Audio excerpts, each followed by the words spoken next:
एक समय की बात है। भरतपुर गांव में विक्रमादित्य नाम का एक सम्राट था।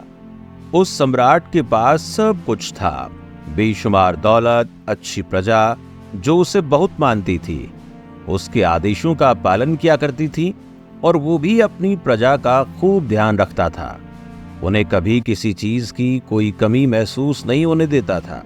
कहने को तो सम्राट के पास सब कुछ था, किसी चीज की कोई कमी नहीं थी, लेकिन उसका मन कभी किसी एक काम पर नहीं टिक पाता था। वो जब भी किसी काम को करने की कोशिश करता तो उसका ध्यान कहीं और भटक जाता। इस चीज को लेकर वो बहुत चिंतित रहता था। कई बार वो अपने बगल के राज्यों के राजाओं से भी मिला था और सभी ने उसे अलग अलग राय दी थी। सभी ने उसे अलग अलग तरीके बताए थे।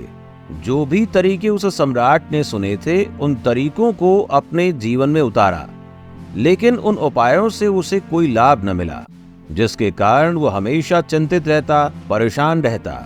कई बार तो रातों को उसे नींद नहीं आती और वो केवल करवटें बदलता रहता। एक दिन सम्राट के कानों तक एक बात पहुंची कि उसके राज्य में एक ऐसा असाधारण व्यक्ति है जिसके शब्द अनमोल हैं, जिसके एक एक शब्द में जीवन का रहस्य छिपा है, जीवन का सत्य छिपा है।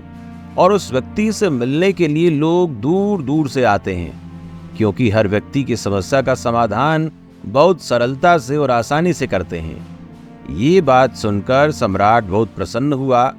उसे लगा कि अब उसके सवालों का जवाब उसे मिल जाएगा।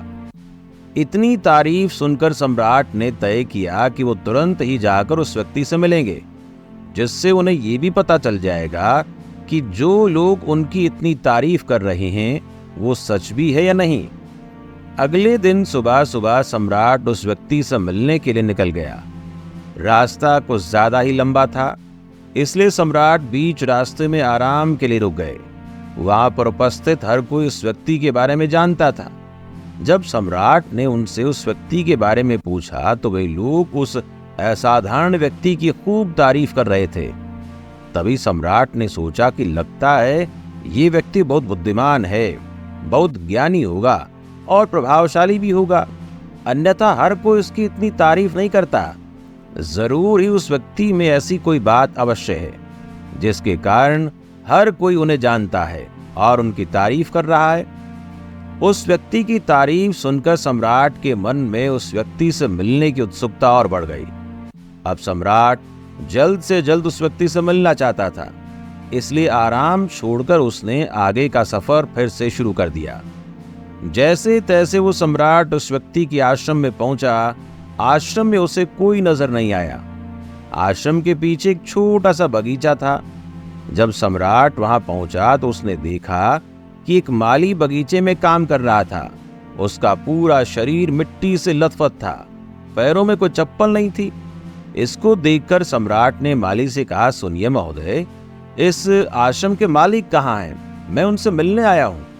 इस पर वो माली जवाब देते हुए कहता है, श्रीमान आप अंदर बैठिए, मैं उन्हें बुलाता हूँ, वो जल्द ही आपसे मिलेंगे। माली की ये बात सुनकर सम्राट अंदर कुटिया में जाकर बैठ गया और उस असाधारण व्यक्ति के आने का इंतजार करने लगा। कुछ देर प्रतीक्षा करने के बाद जब वो असाधारण व्यक्ति उस सम्राट के सामने पहुंचा, उसने देखा ये तो वही व्यक्ति है जो बगीचे में काम कर रहा था। सम्राट ने उन्हें नमस्कार किया और बहुत हैरानी से कहा, अरे आप तो वही माली हैं जो बाहर बगीचे में काम कर रहे थे। लेकिन इस बार माली सम्राट के सामने एक बौद्ध भिक्षु के रूप में आया था। तभी बौद्ध भिक्षु सम्राट से कहते हैं, सम्राट मेरा मजाक माफ कीजिए, मैं बगीचे में छोटा सा काम कर रहा था। मैं यहाँ का मालिक हूँ और मैं ही वो असाधारण व्यक्ति हूँ जिससे आप यहाँ इतनी दूर मिलने आए हैं। कृपया करके अपने आने का कारण बताएं। इस पर सम्राट उन बौद्ध भिक्षु से कहते हैं, हे महाराज, मैंने सुना है कि आप जैसा व्यक्ति इस पूरे राज्य में नहीं है। मैंने आपके वो तारीफ सुनी है, मैंने आपके बारे में कई सारी अच्छी बातें सुनी हैं। मैंने ये भी सुना है कि आपके पास जो भी समस्या लेकर आता है उसकी समस्या का समाधान आप अवश्य करते हैं। इसी कारणवश मैं आज आपसे यहाँ पर मिलने आया हूँ। और मैं आपसे उपदेश सुनना चाहता हूँ। लेकिन मेरे मन में एक शंका है। इस पर बौद्ध भिक्षु सम्राट से कहते हैं, कैसे शंका? इस पर सम्राट कहता है, मैंने बहुत से विद्वानों को देखा है, बहुत से ज्ञानियों को देखा है। वे जब भी चलते हैं तो उनके पास तरह तरह की ज्ञान की किताबें होती हैं। उनके पास ऐसा कोई न कोई संकेत जरूर नजर आता है जिससे पता चल सकता है कि वो लोग ज्ञानी हैं। लेकिन आपके पास तो न कोई ज्ञान की किताबें हैं और न ही कोई ऐसी कला के संकेत आप में नजर आ रहे हैं। लेकिन उसके बावजूद आप बहुत शांत नजर आ रहे हैं। क्या आप मुझे इसका रहस्य बता सकते हैं? इस पर बौद्ध भिक्षु मुस्कुराने लगे और सम्राट से कहते हैं, मेरा ज्ञान तो इस संसार में प्रकृति के रूप में हर जगह है। मैं अपना ज्ञान जीवन की सरल और साधारण वस्तुओं से ही लेता हूँ। पर महाराज, आप यहाँ किस समस्या को लेकर परेशान हैं? कृपया आप मुझे आपके यहाँ आने का कारण बताएं। इस पर सम्राट कहते हैं, गुरुवर, मेरे यहाँ आने का कारण ये है कि मैं किसी भी काम को लेकर लंबे समय तक उस कार्य पर अपना ध्यान नहीं लगा पाता। मैं कुछ ही देर में उस कार्य से भटक जाता हूँ। कृपया कर मुझे इस समस्या का समाधान बताएं। मैं इस बात से काफी चिंतित हूँ। बौद्ध भिक्षु ने सम्राट की चिंता को समझकर कहा, महाराज, आपकी समस्या मुझे समझ आ गई है। आप जिस कार्य पर ध्यान नहीं लगा पा रहे, उसके लिए मैं आपको एक उपाय बता सकता हूँ। लेकिन आज आपको देर हो चुकी है। आप मुझसे कल सुबह मिलिए। कल सुबह का समय ठीक रहेगा। कल सुबह जब आप मुझसे मिलेंगे तो मैं आपको आपके सभी सवालों का जवाब दूंगा। ये कहकर बौद्ध भिक्षु वापस अपने बगीचे में लौट गए। लेकिन सम्राट को रात भर नींद नहीं आई। वो बस इसी सोच में लगा था कि आखिर बौद्ध भिक्षु मुझे क्या बताने वाले हैं। वो तो मुझे एक साधारण से माली नजर आ रहे हैं, लेकिन जिस तरह से उनका मन शांत था, जिस तरह से वो शांत नजर आ रहे थे, ये बहुत आश्चर्य करने वाली बात है। रात भर सम्राट इन्हीं ख्यालों में खोया रहा। अगले दिन सुबह सूरज निकलने से ठीक पहले सम्राट उस आश्रम पर वापस पहुंचा। वहां पर बौद्ध भिक्षु पहले से ही मौजूद थे। जैसे ही सम्राट वहां पहुंचा, बौद्ध भिक्षु ने एक पानी का छोटा सा जग सम्राट के हाथ में थमाते हुए कहा, इसे लीजिए और पौधों पर धीरे धीरे पानी डालिए। आपके सामने पूरे 15 पौधे हैं। इन सभी पर आपको इसी प्रकार पानी डालते चले जाना है। लेकिन जब आप इस क्रिया को कर रहे होंगे तो उस वक्त मेरी एक बात का अवश्य ध्यान रखिएगा कि आपको इस दौरान कुछ और नहीं करना है, न कुछ सोचना है और न ही कहीं आपका ध्यान भटकना चाहिए। आप जब इन पौधों को पानी दे रहे होंगे तो आपका पूरा ध्यान केवल इन पौधों पर होना चाहिए।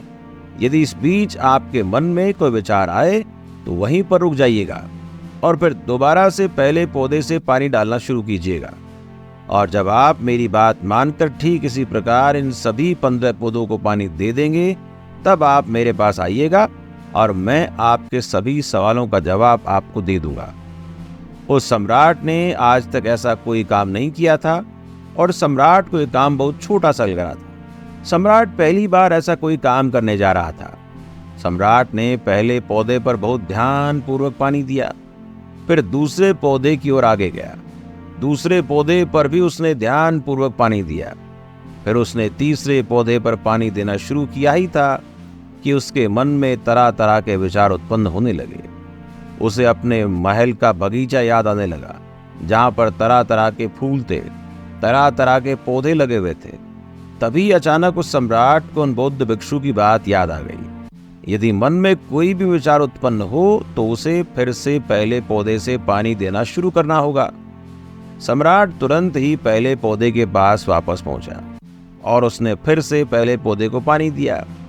दूसरे पौधे को उसने फिर से ध्यान पूर्वक पानी दिया। जैसे ही वो तीसरे पौधे के पास पहुंचा, उसके मन में फिर से कई तरह के विचार उत्पन्न हुए। अब की बार वो सोच रहा था, पता नहीं मेरे बिना मेरे साम्राज्य में क्या हो रहा होगा। अब की बार सम्राट को बहुत क्रोध आने लगा। उसने सोचा कि आखिर मैं छोटा सा कार्य क्यों नहीं कर पा रहा हूं। वो तुरंत ही फिर से पहले पौधे के पास पहुंचा। उसने अब की बार बहुत ध्यान पूर्वक पहले पौधे को पानी दिया। दूसरे पौधे को भी ध्यान से पानी दिया। ऐसा करते करते अब की बार सम्राट करीबन 5 पौधों में बहुत ध्यान पूर्वक पानी दे चुका था। लेकिन अब की बार जैसे उसने छठे पौधे पर पानी देना शुरू किया, उस पानी को देखकर सम्राट के मन में नदी के विचार उत्पन्न होने लगे और सम्राट बहुत परेशान हो चुका था। जितनी बार वो पौधों को पानी देने का प्रयास करता, हर बार वो असफल हो जाता। उसका मन उतना ही ज्यादा व्याकुल हो जाता और वो खुद पर क्रोधित हो जाता। सम्राट ये बात बहुत अच्छी तरह से जानता था कि बौद्ध भिक्षु उसकी परीक्षा ले रहे हैं। बहुत बुद्धिमान था, इस कारण उसने उन बौद्ध भिक्षु के सभी नियमों का पालन करना जरूरी समझा।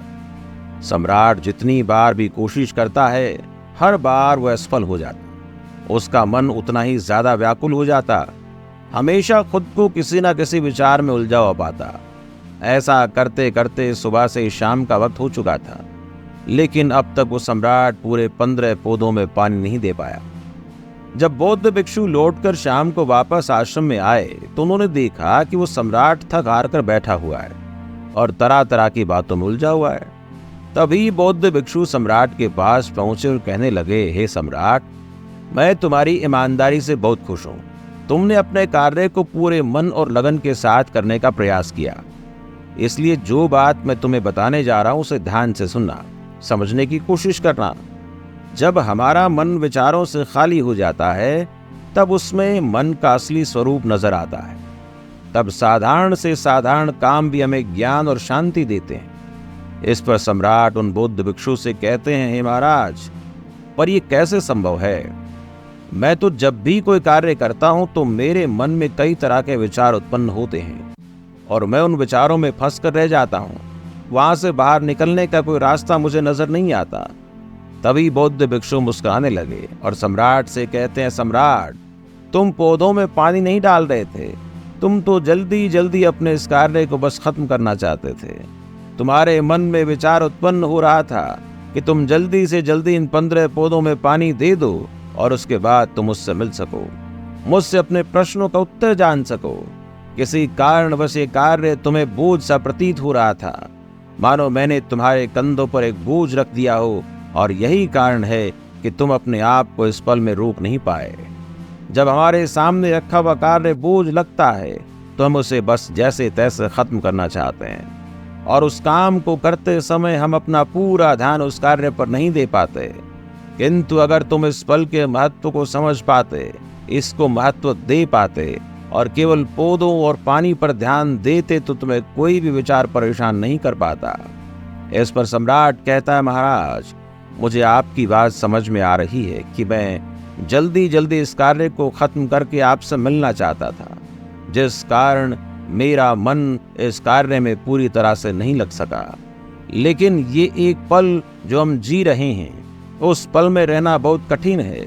क्या मुझे इसके लिए कोई तपस्या या तप करना होगा? इस पर बौद्ध भिक्षु एक बार फिर से मुस्कुराए और सम्राट से कहते हैं, जिस शांत मन की तलाश तुम कर रहे हो, वो शांत मन तो पहले से ही मौजूद है, वो तो पहले से तुम्हारे भीतर है। इसके लिए तुम्हें कहीं भी जाने की कोई आवश्यकता नहीं है। इसके लिए कुछ जरूरी है तो वो अपनी सांसों पर ध्यान देना। इसलिए अपनी सांसों पर ध्यान देना सीखो। किस तरीके से सांस ले रहे हैं और किस तरह से त्याग रहे हैं, इस बात को देखने समझने का प्रयास करें। तब तुम्हें समझ में आ जाएगा कि तुम्हारा शांत मन तो तुम्हारी सांसों के साथ ही बना हुआ है। उसके बाद तुम चाहो तो कोई भी कार्य करते समय अपनी सांसों पर ध्यान दे सकते हो। जब तुम कहीं चल रहे हो, कोई ऐसा कार्य कर रहे हो, तो तुम्हें अपनी सांसों पर ध्यान देना चाहिए। या कोई भी ऐसी क्रिया जो तुम्हें वर्तमान से बांधे रखे, इसका एक और तरीका है। 2-4 मिनट अपने आसपास की प्रकृति पर गौर करो, देखो कि क्या चल रहा है तुम्हारे आसपास। इससे तुम वर्तमान में आ जाओगे।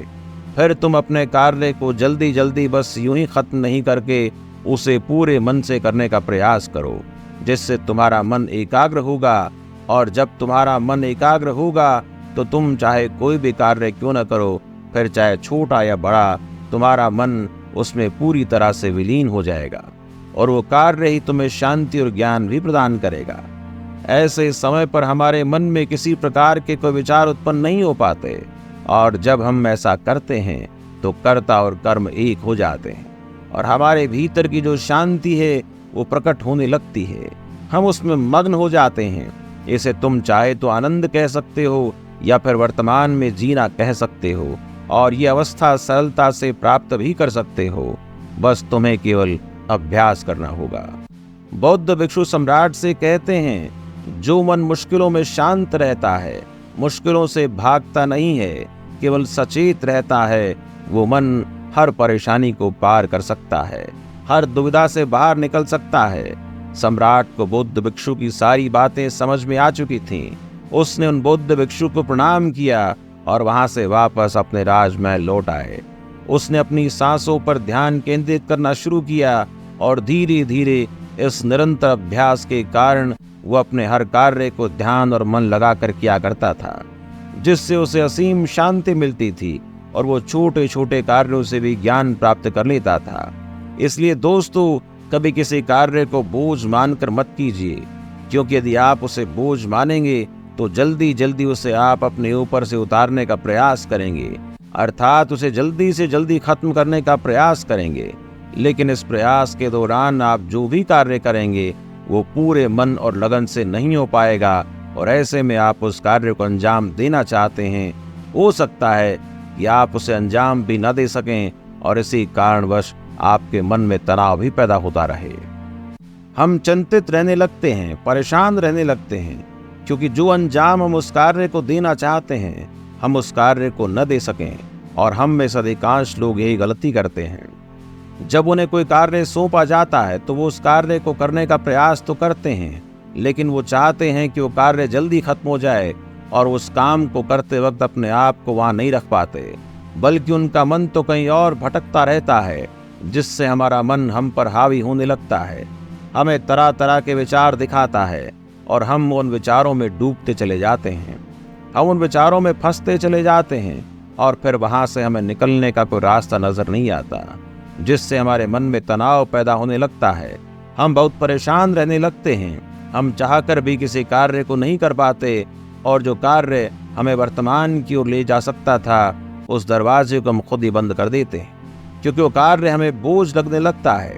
इसलिए जब भी आप कोई कार्य शुरू करना चाहते हैं तो उससे पहले अपना पूरा ध्यान अपनी सांसों पर केंद्रित करें, और फिर आप चाहें तो अपने काम के दौरान भी अपनी सांसों पर अपना ध्यान लगाए रख सकते हैं, और यही सांस का जो ध्यान है यह आपके काम के ध्यान में परिवर्तित हो जाएगा, और इस कार्य में जो भी कठिनाइयां उत्पन्न हो रही हैं उसे आप पल भर में सुलझा लेंगे।